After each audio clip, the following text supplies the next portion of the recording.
Halo teman-teman semua, apa kabar? Semoga kita semua, termasuk Anda yang sedang menyaksikan video saya, selalu dalam keadaan baik dan sehat. Amin. Boleh teman-teman sekalian ikut mengaminkan? Baik, terima kasih. Perkenalkan, nama saya Eka Yulianti. Saya mahasiswi di Institut Bisnis Nusantara, jurusan Ilmu Komunikasi.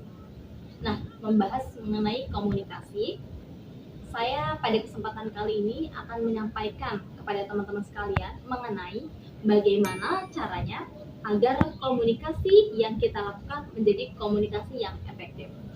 Sebelum kita membahas lebih lanjut mengenai bagaimana cara komunikasi yang efektif, saya punya satu pertanyaan buat teman-teman semua. Teman-teman yakin nggak sih bahwa selama ini teman-teman telah melakukan komunikasi yang efektif dalam kehidupan sehari-hari? Dengan catatan bahwa teman-teman ini telah mendapatkan respon dan juga feedback yang positif dari komunikasi. Kalau belum, berarti komunikasi yang teman-teman lakukan selama ini termasuk ke dalam kategori komunikasi yang tidak efektif. Nah, oleh karena itu, di sini saya memiliki 5 langkah dasar agar komunikasi yang kita lakukan menjadi komunikasi yang efektif. Apa saja sih kelima langkah dasar itu? Kita mulai dari yang pertama ya. Yang pertama ada respect, lalu ada empathy, ada audible, clarity, dan juga yang terakhir ada humble. Kita bahas satu persatu. Yang pertama, respect. Respect ini diartikan sebagai gimana kita mampu menghargai dan juga menghormati siapa komunikan kita. Artinya, ketika teman-teman ingin menyampaikan sebuah pesan atau sebuah komunikasi kepada komunikan, maka teman-teman wajib untuk menghargai dan juga menghormati komunikan tersebut. Dengan catatan, teman-teman ketika mengajak seseorang berbicara, teman-teman harus memberikan perhatian khusus terhadap orang tersebut.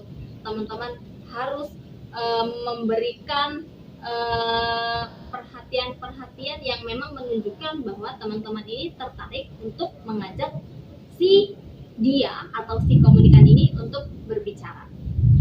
Lalu yang kedua adalah empati. Empati di sini dimaksudkan di mana kita mampu merasakan apa yang sedang komunikan kita rasakan.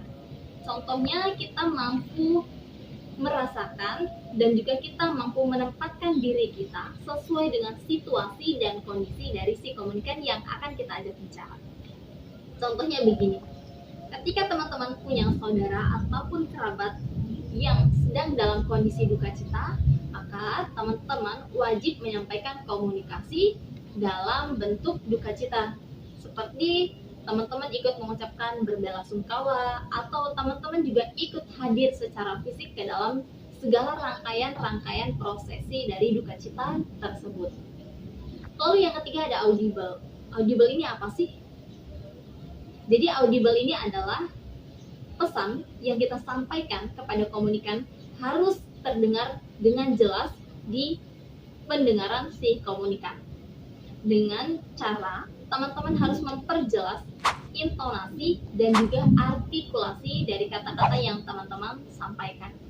Contohnya, ketika teman-teman akan mengatakan atau menyampaikan pesan A, B, dan C, maka teman-teman sekalian harus memastikan bahwa pesan A, B, dan C terdengar jelas dan juga tersampaikan dengan baik kepada komunikan.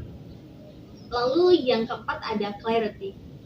Clarity ini masih berhubungan dengan audible, di mana pesan yang kita sampaikan ini mampu terdengar dengan baik dan jelas oleh komunikan dan tidak menimbulkan misinterpretasi.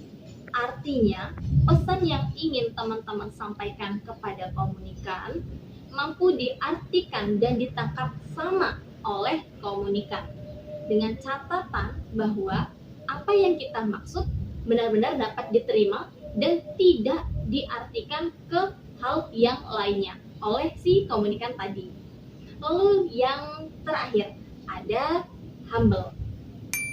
Humble ini seperti sikap ramah tamah gitu ya teman-teman. Nah, oleh karena itu kita sebagai seorang komunikator tidak boleh menjadi pembicara yang dominan.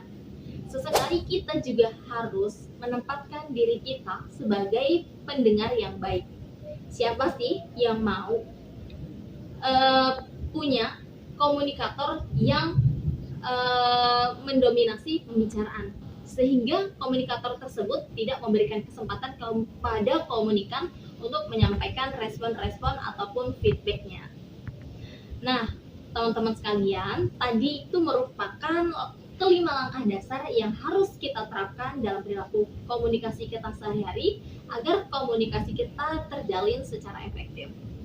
Lalu ada satu kesimpulan yang ingin saya sampaikan kepada teman-teman sekalian, bahwa komunikasi yang efektif adalah komunikasi yang dimana komunikatornya dapat menyesuaikan dengan situasi dan kondisi daripada si komunikan tersebut. Artinya begini teman-teman, ketika kita akan berkomunikasi, maka pahamilah siapa sih komunikan yang akan kita ajak bicara. Oleh karena itu, ketika kita telah mengetahui latar belakang dari si komunikan, maka kita juga akan dapat menyesuaikan bahasa seperti apa yang harus kita sampaikan kepada komunikan agar komunikan menangkap pesan kita dengan baik, sehingga kita selaku komunikator mendapatkan respon dan juga feedback yang positif sesuai dengan yang kita harapkan. Oke teman-teman sekalian, cukup sekian pembahasan mengenai komunikasi yang efektif dari saya.